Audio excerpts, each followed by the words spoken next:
আসসালামু আলাইকুম, স্বাগত ইজি নিউজে। বিএনপির চেয়ারম্যান জনাব তারেক রহমান রংপুরের ঐতিহাসিক নির্বাচনী সমাবেশে বলেন ভোটের পক্ষে রায় দেওয়ার জন্য, এবং সেই সাথে তিনি আহ্বানও জানান।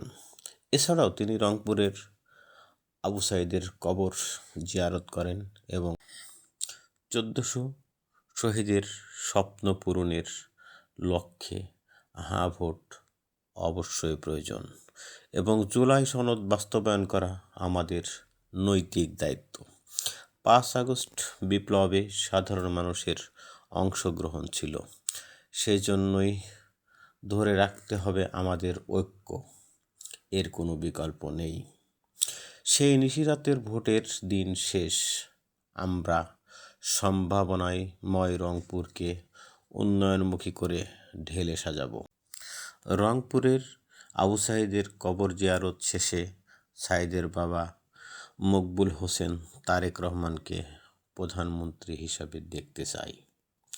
কেননা তিনি বলেন, তারেক রহমান প্রধানমন্ত্রী হলেই কেবল শহীদের স্বপ্ন পূরণ হবে এবং সার্থক হবে 24 জুলাই গণ অভ্যুত্থান।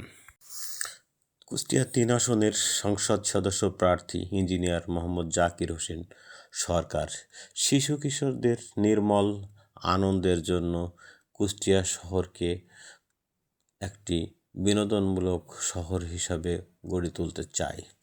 এখানে শহীদ প্রেসিডেন্ট জিয়াউর রহমানের নামে যে পার্ক রয়েছে সেটাকে তিনি আধুনিকায়ন করাসহ প্রয়োজনীয় সব রকম ব্যবস্থা গ্রহণ করবেন। এছাড়াও তিনি নতুন নতুন পার্ক স্থাপন করবেন, যেখানে শিশুদের মানসিক বিকাশ হবে এবং উন্মুক্ত খেলাধুলার মাধ্যমে জনগণের মানসিক উন্নতি ঘটবে।